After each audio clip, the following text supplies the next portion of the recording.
Welcome to the Realty Plus Real Talk series, and this is where we talk to industry experts to know their honest views and opinions and real facts and figures.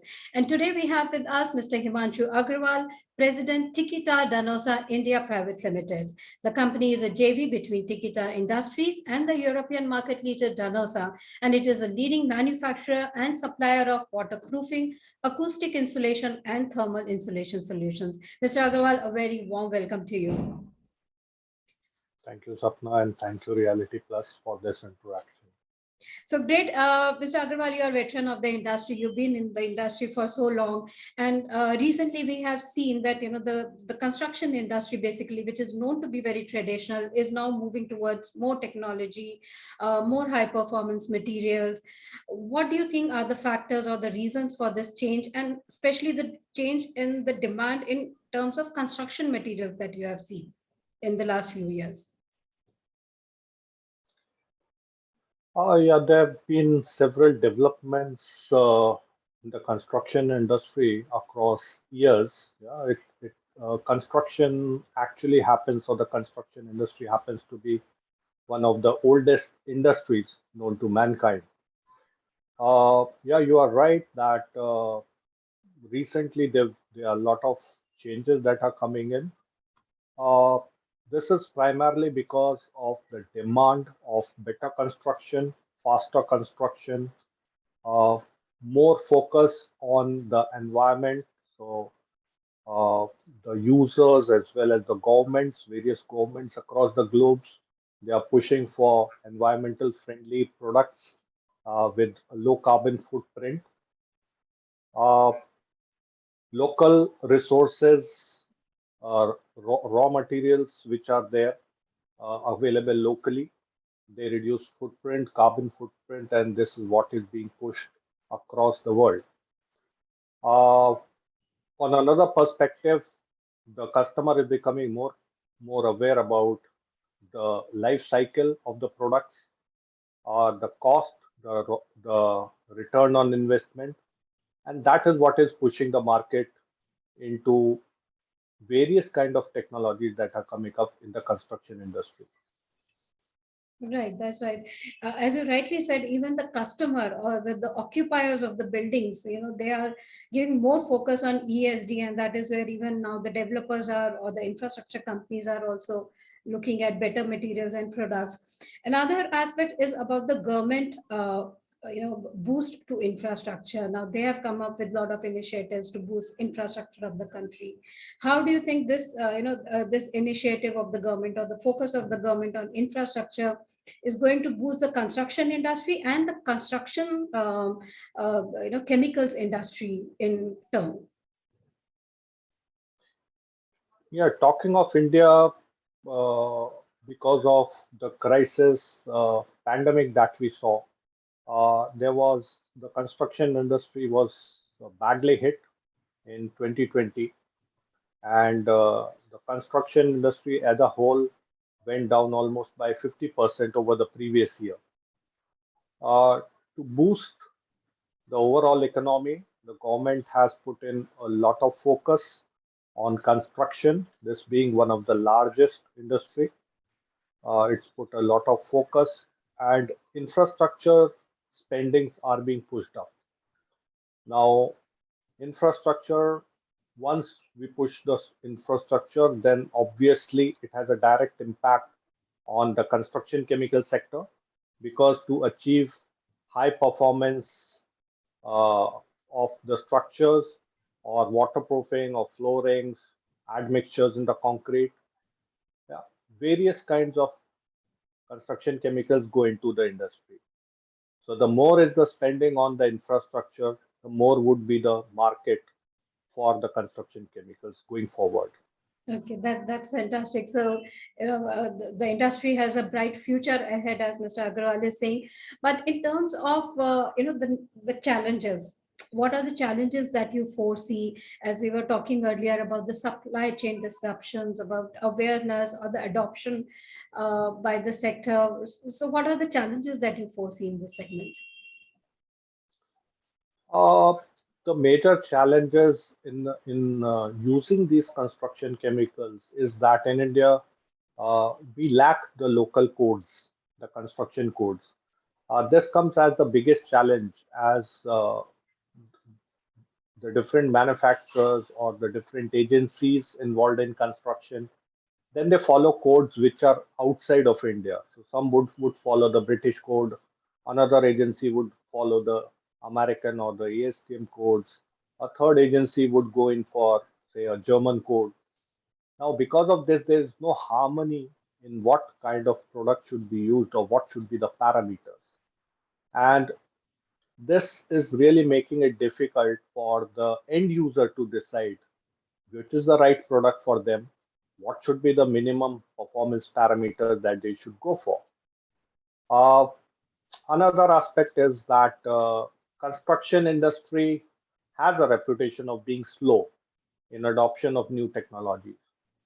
So even though the new technologies are coming in, uh, the users or the construction businesses, they keep relatively small budgets for these incoming technologies, and which is affecting the adoption of these newer technologies. Uh, in India, one of the major factors for adoption of new technologies or new construction chemicals is also the skilled workforce.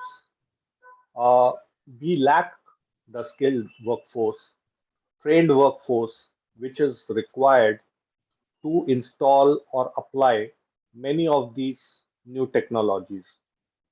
Uh, the skilled workforce is scarce in India, and one of the biggest problem is there are no proper grading or no proper training centers for this workforce where they can be trained. Say, I'm talking of the uh, basic level like masons, carpenters, yeah, these kind of people.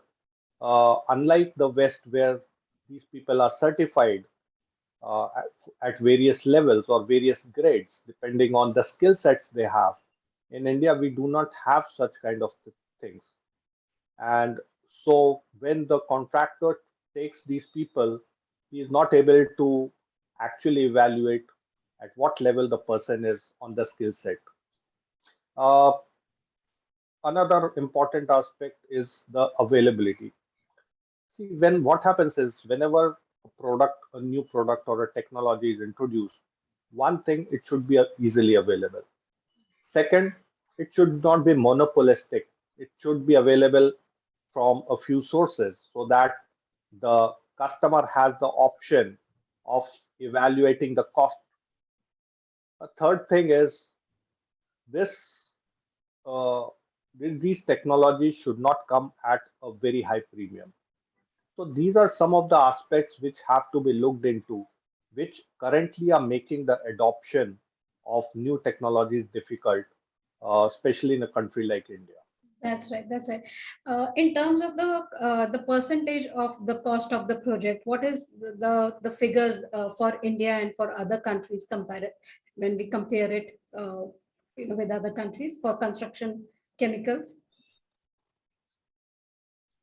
See, at this point in time, I would say though India is fast picking up on the construction chemical usage. However, on a global scale, India still is very far behind in the usage of construction chemical on a percentage basis. If I have to compare it with the developed world, say US or Europe, so India uses just about 1% of the total project cost. So this is the percentage of construction chemicals in India. Whereas if I have to see, if I look at Europe or US, they are using almost 4% of construction chemical of the total project cost. Uh, Talking of a country like Japan, which is considered to be uh, using the construction chemicals to the maximum, it's using almost 6% of the project cost. So you can see there is a big variation, or there is a still India needs to catch up on the usage of construction chemicals to make their construction more performance oriented, which have a better life as compared to the developed world. That's right. Long way to go, as Mr. Agrawal has just given us the percentages, and some of the challenges that he enumerated were, from skilled manpower, lack of skilled manpower. We need trained manpower. We need, more companies or more product providers for a better quality and better cost also, and also the change of the mindset of the people, and most importantly, the codes, as Mr. Agrawal mentioned, that we need to have local code so that even the users or the end users know what they are buying, and how do they compare that. So those are some of the challenges, but Mr. Agarwal, how do we solve these challenges? How do we tackle these roadblocks? Uh, See, there is a solution for everything. It's not that, okay, if there is an issue, there is always a solution for that. Uh, I said, okay, let me go in a chronological order. I said that lack of codes. It's not such a difficult thing at all. Yeah, India has codes for other industries. They have guide proper guidelines to how a thing should be done in the other industries. So why it can't be done to the construction industry as well? It's quite easy. There needs to be a centralized regulatory authority which should make these codes. It has to be uniform across the country so that the end user or a contractor or anybody who's part of the stakeholder chain, they understand that what codes they need to follow, and then they can decide, okay, this is the right product and it comes from which manufacturer or which technology. So that's one thing that needs to be done. uh, Another thing what I said was construction industry slow in adoption of new technology. uh, we need to have more open mind. The people in the construction industry have to have more open mind to adopt these new technologies. We should not wait to see, okay, let somebody else try it, then I will try it in my project. No, that's not required. Yeah, there are performance parameters which are there, and if we see that yes, they are being met, then it should not be such a big problem to adopt these new technologies. From a manufacturer's perspective, I would say when they bring in the new technologies, they should not be charging a premium initially, but they should try to make these technologies more conducive to the end user, keeping it at the right price so that it attracts the customer to use the new technologies. Uh, the government and the private sector, they should put up training centers for the workforce. Yeah. Many of them are required in a place like India. Just a few wouldn't work. And regularly training of the skilled workforce. And as all technologies are brought in by the industries, so industries have to play a very major role. It can't be the government who just puts these training centers, but the private sector has to join hands with government on training these workforce. So it becomes a win-win situation for everybody, whether it's the manufacturer or the government or the end user or the contractor. And making the products available easily at the right price. Again, this can be done both by government and the private sector. Government needs to have the right policies in place to give them an environment, give the manufacturers an environment to bring in new technologies, and the manufacturers they bring in these technologies at the right price. I think these are some of the things that can be looked at uh, initially to push the things. One very important thing that would be required to take these steps forward is also having the right specifications for these products, where architects and consultants would play a very major role. So, again, they will have to put these products into their specification for the projects, all upcoming projects, and which will give a boost to the manufacturers that, okay, they know that yes, it's specified and they would be able to sell these products to them.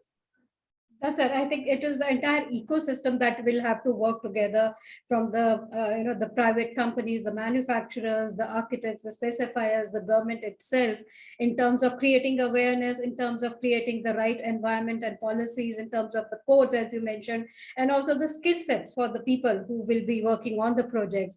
So very correctly said. And you also spoke about bringing the technologies in the country.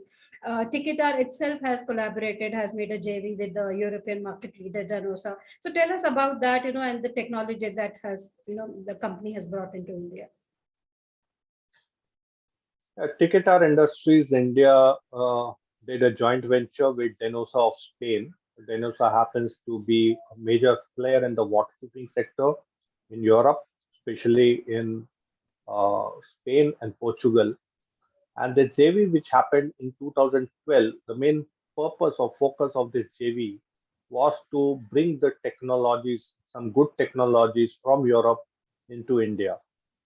Uh, this JV is not simply a trading JV where Ticketar India buys products from Europe and sells in India, but the whole purpose was to do a technology transfer in India, to invest in India in manufacturing, so that it is in line with the Make in India and Atmanirbhar Bharat.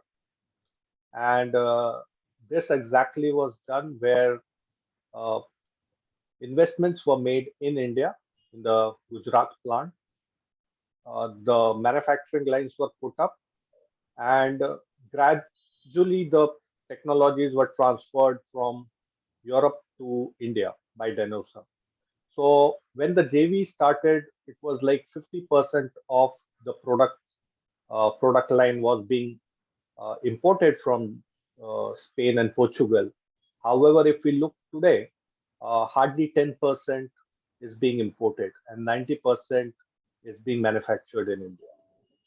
Okay, that's fantastic. Any latest product that you would like to highlight from the company in terms of the, that has been launched in Indian market?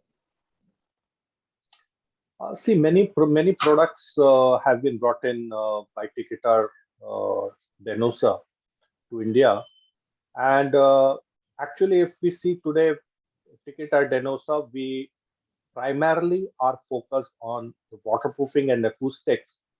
And in waterproofing, we have the entire range from basements to roof. So we have the complete capability to handle any project. And with the experience of more than 55 years in the country, and plus another 50 years of experience of Denosa, together we carry almost 100 years of experience. And uh, whether you talk of preformed waterproofing membranes or liquid applied membranes, spray technologies, or hand applied. Uh, Acoustics is one of our major things which we brought from Europe to India. And these sound insulation products can actually reduce your decibels. Noise pollution, unfortunately, in India has not been focused on all these years. Yeah. But this is very much required as it raises anxiety levels in people, especially in infants and the adult and the senior citizens. So this is something that we are trying to promote. These are used across the sector, whether it's in metros or airports or the commercial buildings. These are used everywhere. That's So going forward, you would see a lot of more products coming in into India. okay. That's fantastic. We are looking forward to it. In terms of growth and expansion, now this was one of the JVs that the company had made. What are the other growth and expansion plans for the company in the next few years, maybe? So there are several diversification and expansion plans in the pipeline. Uh, One is we would be adding more products to our waterproofing portfolio. Uh, all these products would be manufactured in India. So we have already invested in more in land in India, and we would be setting up lines to manufacture more preformed and liquid waterproofing membranes in these. Apart from that, we are also looking at manufacturing thermal insulations, some drainage and protection products, sealants, and maybe even acoustic products may be manufactured in India after 3 to 4 years. We are also looking at expanding into new markets and geographies. So from India, we have plans to expand into South Asia, Middle East, and also Africa. Okay, that's fantastic and good to know. In terms of the industry in India, the construction industry in India, the infrastructure, and especially the construction chemicals market in India, what is your outlook? Last 2 years had been very difficult for the entire country, the economy, and the industry as well. What is your outlook going forward for this segment and for the industry at large?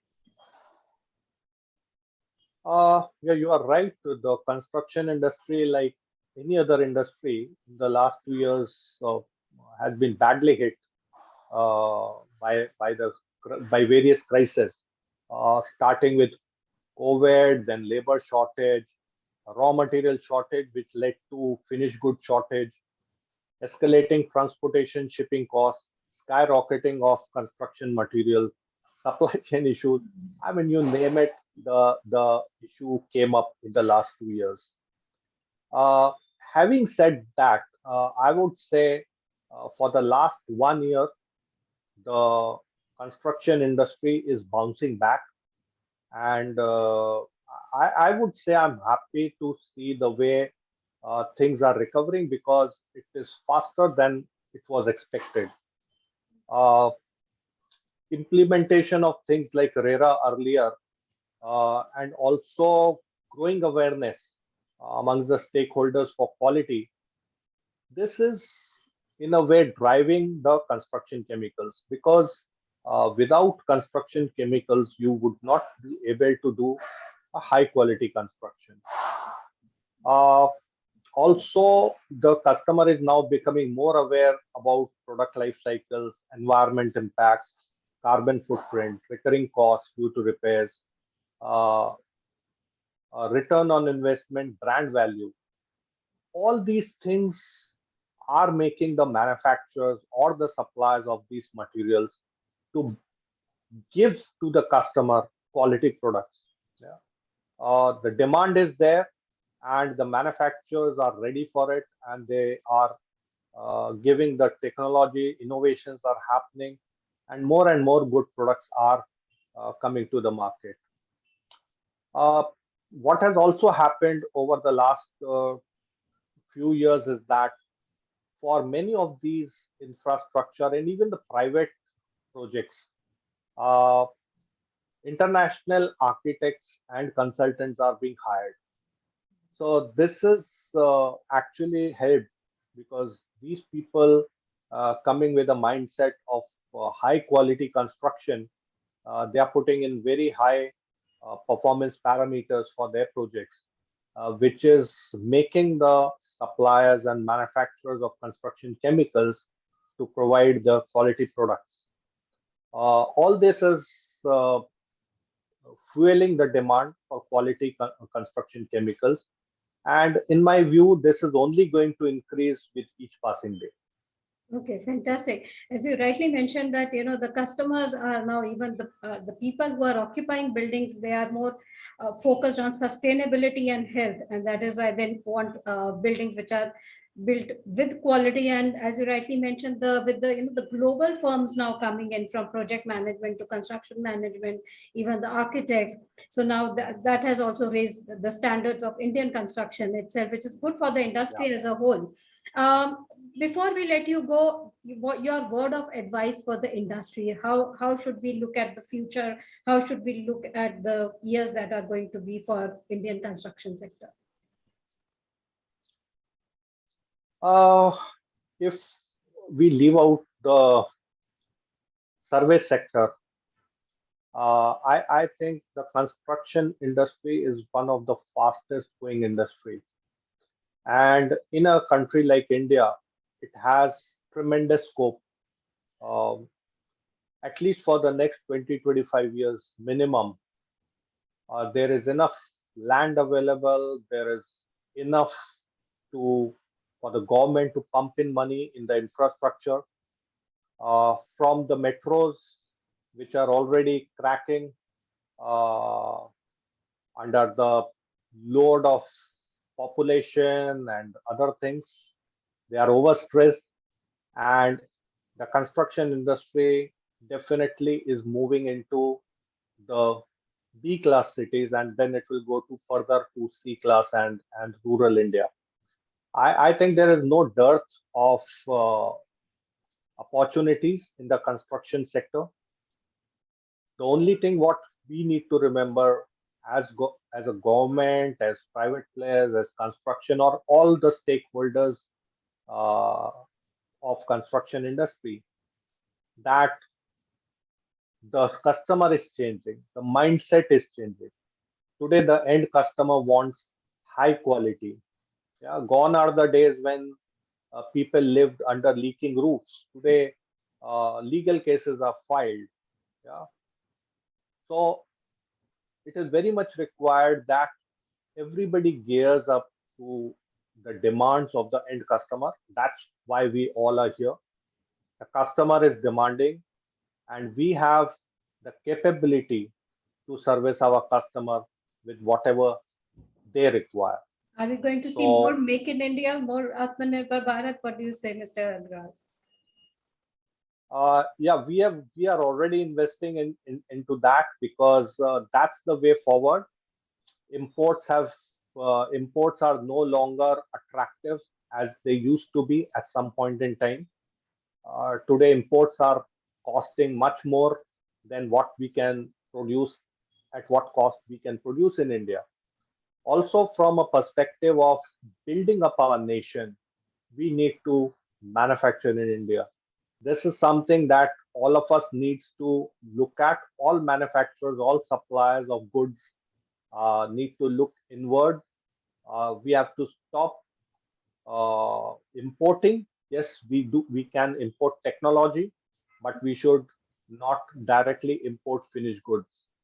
Uh, we all need to give our contribution in building this nation, and that's what Make in India and Atmanirbhar Bharat will do for all of us. That way, the supply chain issues would get resolved. If the products are being manufactured in India, the supply chain would be faster.